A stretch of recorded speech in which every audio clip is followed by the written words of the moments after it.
The Adventures of Huckleberry Finn by Mark Twain, Chapter 15. We judged that 3 nights more would fetch us to Cairo, at the bottom of Illinois, where the Ohio River comes in, and that was what we was after. We would sail the raft and get on a steamboat and go way up the Ohio amongst the free states, and then be out of trouble. Well, the second night a fog begun to come on, and we made for a towhead to tie to, for it wouldn't do to try to run in a fog. But when I paddled ahead in the canoe, with the line to make fast, there warn't anything but little saplings to tie to. I passed the line around one of them right on the edge of the cut bank, but there was a stiff current, and the raft came booming down so lively she tore it out by the roots, and away she went. I see the fog closing down. It made me so sick and scared I couldn't budge for most half a minute, it seemed to me. And then there warn't no raft in sight. You couldn't see 20 yards. I jumped into the canoe and run back to the stern and grabbed the paddle and set her back a stroke. But she didn't come. I was in such a hurry I hadn't untied her. I got up and tried to untie her, but I was so excited my hands shook so I couldn't hardly do anything with 'em.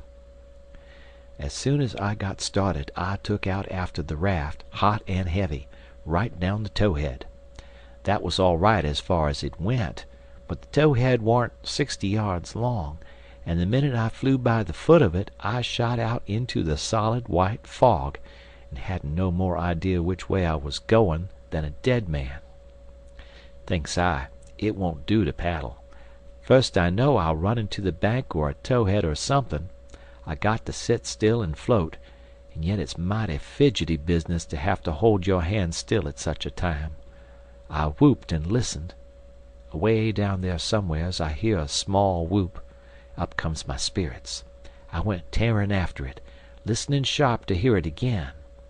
The next time it come I see I warn't heading for it, but heading away to the right of it. And the next time I was heading away to the left of it, and not gaining on it much neither, for I was flying around, this way and that and the other, but it was going straight ahead all the time. I did wish the fool would think to beat a tin pan and beat it all the time, but he never did, and it was the still places between the whoops that was making the trouble for me.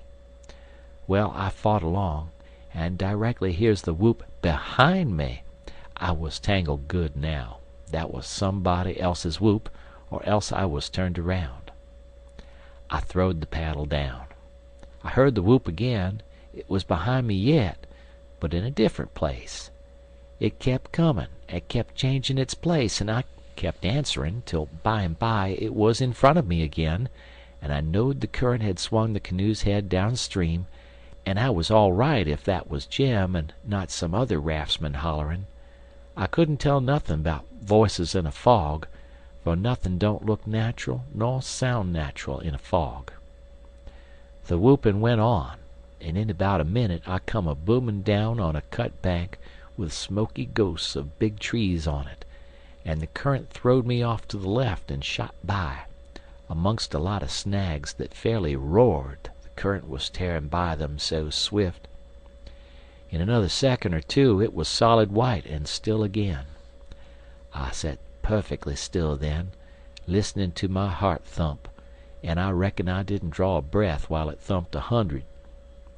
I just give up then. I knowed what the matter was. That cut bank was an island, and Jim had gone down the other side of it. It warn't no towhead that you could float by in 10 minutes. It had the big timber of a regular island. It might be 5 or 6 miles long and more than half a mile wide. I kept quiet, with my ears cocked, about 15 minutes, I reckon. I was floating along, of course, 4 or 5 miles an hour, but you don't ever think of that. No, you feel like you're laying dead still on the water, and if a little glimpse of a snag slips by you don't think to yourself how fast you're going, but you catch your breath and think, my, how that snag's tearing along. If you think it ain't dismal and lonesome out in a fog that way by yourself in the night, you try it once. You'll see. Next, for about half an hour, I whoops now and then, At last I hears the answer a long ways off, and tries to follow it, but I couldn't do it, and directly I judged I got into a nest of towheads, for I had little dim glimpses of them on both sides of me, sometimes just a narrow channel between, and some that I couldn't see I knowed was there because I hear the wash of the current against the old dead brush and trash that hung over the banks. Well, I warn't long loosing the whoops down amongst the towheads, and I only tried to chase them a little while, anyway, because it was worse than chasing a jack-o'-lantern. You never knowed a sound dodge around so, and swap places so quick and so much.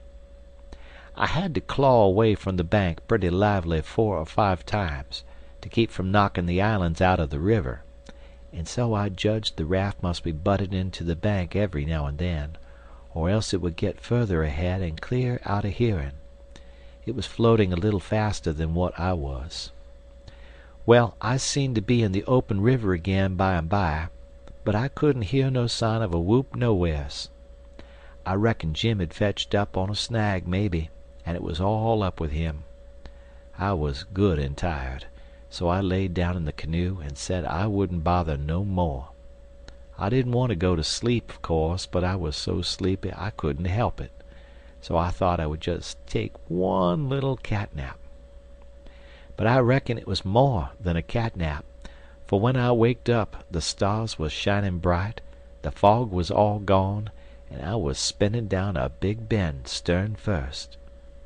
First I didn't know where I was. I thought I was dreaming, and when things begun to come back to me they seemed to come up dim out of last week.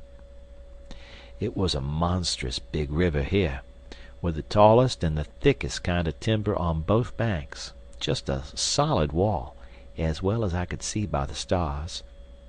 I looked away downstream and seen a black speck on the water. I took after it, but when I got to it, it warn't nothing but a couple of saw logs made fast together. Then I see another speck and chased that, then another, and this time I was right. It was the raft.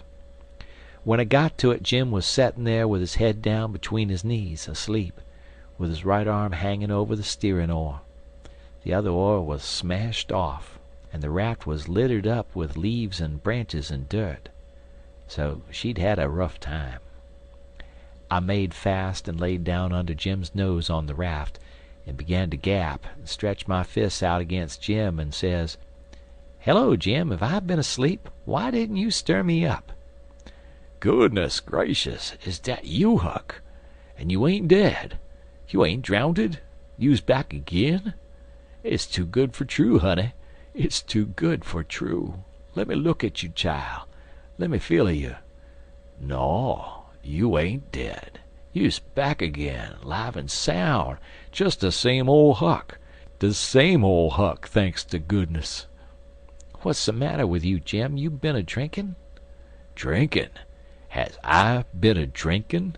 Has I had a chance to be a-drinking?" "Well, then, what makes you talk so wild?" "How does I talk wild?" "How? Why, hain't you been talking about my coming back and all that stuff as if I'd gone away?" "Huck Finn, you look me in the eye. Look me in the eye. Hain't you been gone away?" "Gone away?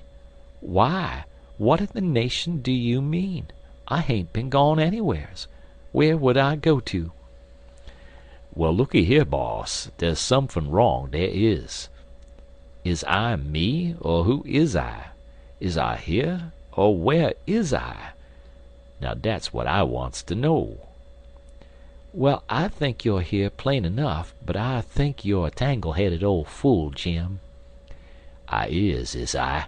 Well, you answer me dis. Didn't you tote out the line in de canoe fer to make fast to de towhead?" "No, I didn't. What towhead? I ain't seen no towhead." "You hain't seen no towhead? Looky here. Didn't you line pull loose and de raft go a-hummin' down de river and leave you and de canoe behind in de fog?" "What fog?" "Why, de fog. De fog that's been around all night. And didn't you whoop? And didn't I whoop?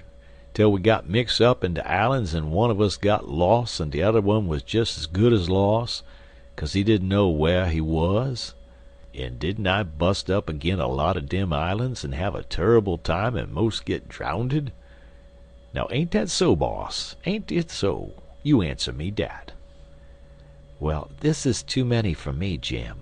I hain't seen no fog, nor no islands, nor no troubles, nor nothin'. I've been settin' here talkin' with you all night till you went to sleep about 10 minutes ago, and I reckon I done the same. You couldn't have got drunk in that time, so of course you been dreamin'." "Dad fetch it, how's I gwineter dream all dat in 10 minutes?" "Well, hang it all, you did dream it, 'cause there didn't any of it happen." "But, Huck, it's all jest as plain to me as—" "It don't make no difference how plain it is. There ain't nothin' in it. I know, Because I've been here all the time." Jim didn't say nothin' for about 5 minutes, but sat there studyin' over it. Then he says: "Well, den, I reckon I did dream it, Huck. But dog my cats if it ain't the powerfulest dream I ever see. And I hain't ever had no dream before that's tired me like this one." "Oh, well, that's all right, because a dream does tire a body like everything sometimes. But this one was a stavin' dream. Tell me all about it, Jim." So Jim went to work and told me the whole thing right through, just as it happened, only he painted it up considerable. Then he said he must start in and interpret it, 'cause it was sent for a warning. He said the first towhead stood for a man that would try to do us some good, but the current was another man that would get us away from him. The whoops was warnings that would come to us every now and then, and if we didn't try hard to make out to understand 'em, they'd just take us into bad luck, instead of keeping us out of it. The lot of towheads was troubles we was going to get into with quarrelsome people and all kinds of mean folks, but if we minded our business and didn't talk back and aggravate them, we would pull through and get out of the fog and into the big clear river, which was the Free States, and wouldn't have no more trouble. It had clouded up pretty dark just after I got onto the raft, but it was clearing up again now.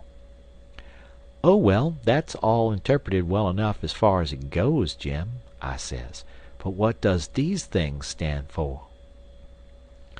It was the leaves and rubbish on the raft and the smashed door. You could see them first rate now. Jim looked at the trash, and then looked at me, and back at the trash again. He had got the dream fixed so strong in his head that he couldn't seem to shake it loose and get the facts back into its place again right away. But when he did get the thing straightened around, he looked at me steady without ever smiling, and says: "What do they stand for? I's gwine to tell you.